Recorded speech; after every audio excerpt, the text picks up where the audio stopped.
The new Miss Universe is Philippines.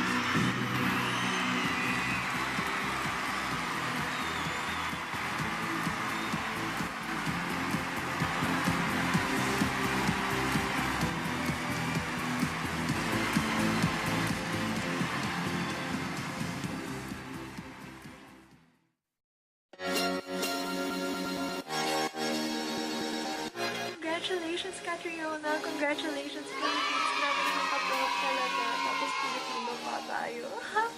Okay, enough Hanash. Hello, I'm Tate, and today I created a look inspired by our Miss Universe Catriona Gray. Disclaimer lang ha. Makeup inspired tutorial. Hindi ko ginagaya yung face niya kasi, hello, ang layo naman ng face ni Catriona sa Facebook. So hanggang makeup na lang muna tayo. Best na, super high kasi ng spirit ko. Ito super na-inspire lang ako sa kanya kaya ginaya ko yung makeup niya. Pero aside sa makeup, grabe, in-inspire niya yung buong mundo sa message niya that we should always be grateful to the things around us and that there is always a silver lining despite the hardships that we go through. Kaya Catriona, mahal na mahal kita. Kahit chinita ako, tas ibang-iba yung features niya sa akin, pupush natin yung makeup. Because beauty has diversity naman, diba? Kahit ako, mukha akong Haponesa, pero grabe, proud to be Pinoy parang forever. Anyways, ang dami hanash. Kung gusto yung matutunan tong Catriona inspired makeup look, just keep on watching. Disclaimer lang po, nakadamit po ako. Yes, nag-red din po ako kasi diba yung suot ni Catriona is red din, which is inspired by the Mayon volcano. So, una magsisimula tayo sa skincare. I'm just gonna use a primer. Kayo, kung anong skincare yung inuuna nyo, yun yung gawin nyo. But for me, it's primer.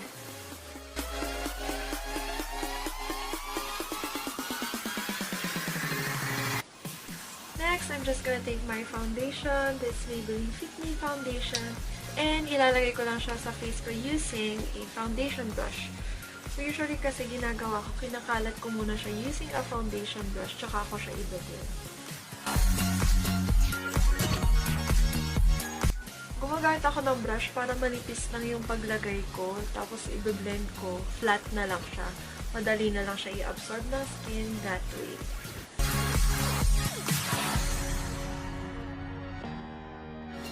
Then next, after applying the foundation with a brush, I'm just gonna use a beauty blender and I'm just gonna blend my foundation.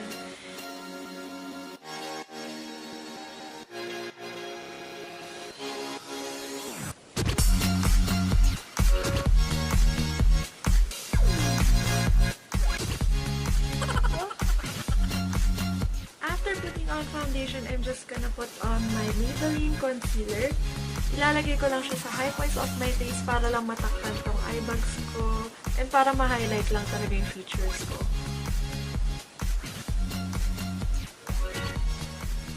Tinatakawan ko talaga ng concealer under my eyes kasi laging puyat ang ate girl nyo. Pero make sure na i-blend yun na maayos yung concealer nyo para hindi siya nagka-crease. Dito rin sa nose nilalagyan ko. Kasi may redness kung napapansin niyo. So, nilalagyan ko siya banda dito. Para lang matanggal yung redness natin. Then, next, I'm gonna go back to my beauty blender and blend everything all out. It's okay to take time in blending kasi gusto mo smooth yung canvas mo eh. Alam, patong ka ng patong ng makeup pero ang pangit na tingnan. Huwag ganun. I-blend nyo lang. Take time in blending. It's okay kung natagalan kayo.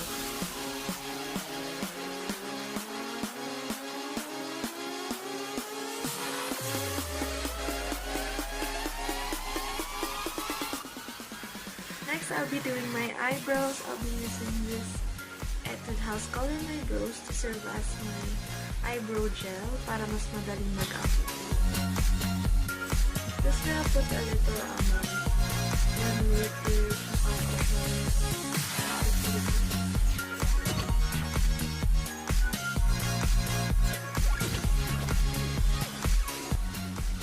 After after that, I'll be using an eyebrow pencil. I-draw ko lang yung kilay ko para malinis ko.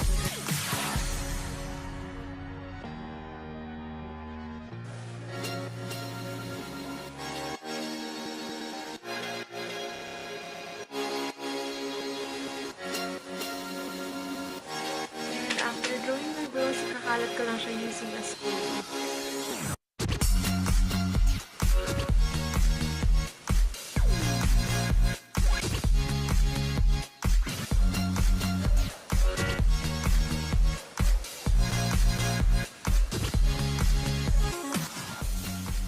Okay, now that I'm done with my brows, I'm just gonna contour my nose for a moment before I proceed with my eyeshadow. I'll be using this BYS contour and highlighting kit, and gagamitin ko yung pang contour niya on my nose. And I'll be using a small brush muna, and saka ko siya ikakalat later with an eyeshadow brush.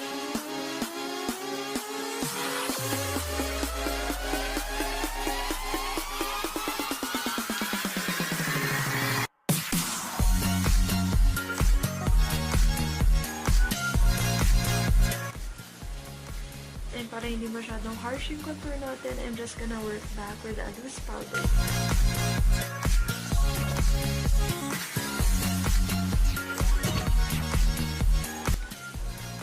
Next, since angled naman yung eyes ni Catriona, I'm just gonna tape my eyes. I-tape ko lang yung sa gilid ng mata ko para hindi tayo mahirapan mag-eyeshadow. Just gonna tape it over here. And I'm just gonna get a brown shade from my Dream State. I'm using a small brush and later ko na lang i-blend out.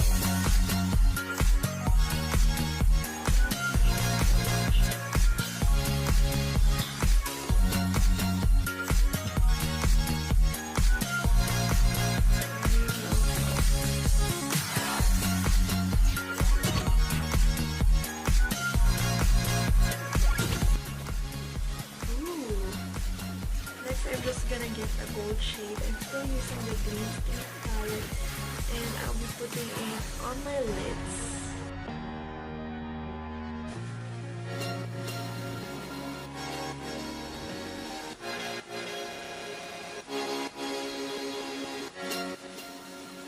Next, I'll be using my sleek highlighter palette, and I'll be using this shade, this brown shimmer shade, and I'll just be putting it in my inner corner of my eyes and spreading it para lang.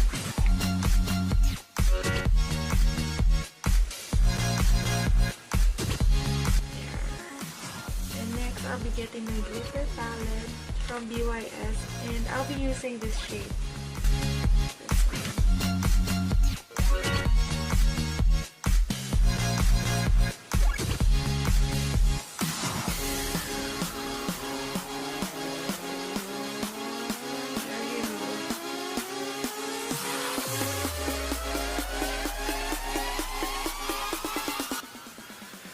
Linisin ko lang itong fallout na to, then babalik ako. Okay, medyo nalinis ko. So, next, I'm just gonna line my lower lash line.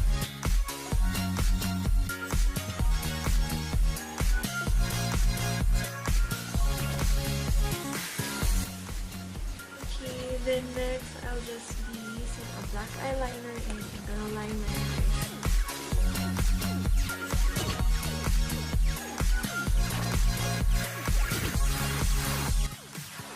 Gagaya ko lang to sa kabilang mata ko, and I'll be putting lashes, and I'll be back. Okay, tapos ko na yung isang mata ko, and I'm also done with my lashes. Light lang yung nilagay ko na lashes since medyo heavy naman yung eyeliner. So next, I'm just gonna proceed to the contour. I'm still using this BYS contour and highlight palette.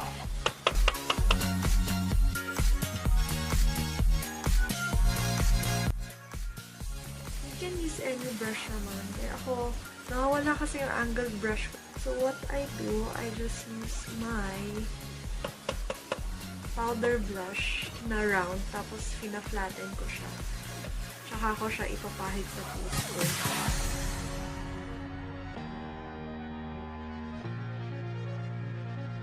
Ayan. Kaya kung nawawala rin yung angled brush nyo, pwede yung gawin yung technique ko.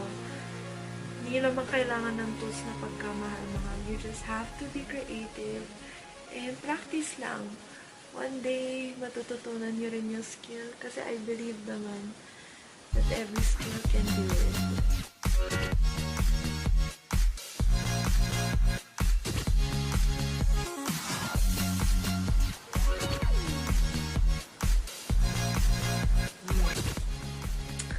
Last na gagawin natin is magli-lipstick. Of course, red lipstick yung gamit ni Catriona. So, I'm using my classic Ruby Woo red lipstick. Favorite na favorite ko to. Nagamit ko na to sa ilang videos ko.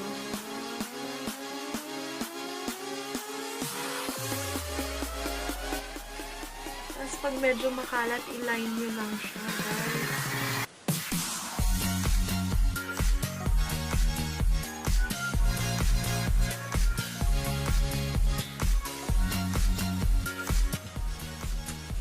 Masyadong light yung pagka-red ng lips ko. So, papatungan ko lang siya ng darker lipstick which is the MAC Diva. And idadab-dab ko lang siya para hindi masyadong harsh yung pagka-blend niya.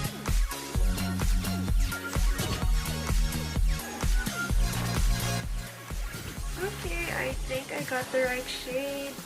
And lastly, kasi medyo satin yung lipstick ni Catriona. Mag-gloss up lang ako ng konti. So, kukunin ko yung lip gloss. O kaya kung meron kayo satin lipstick, kahit yun na rin gamitin nyo. Hindi nyo lang kailangan gamitin lahat ng ginamit ko. Kung anong meron kayo, yun yung gamitin nyo. Kung hindi lang gagamitin natin.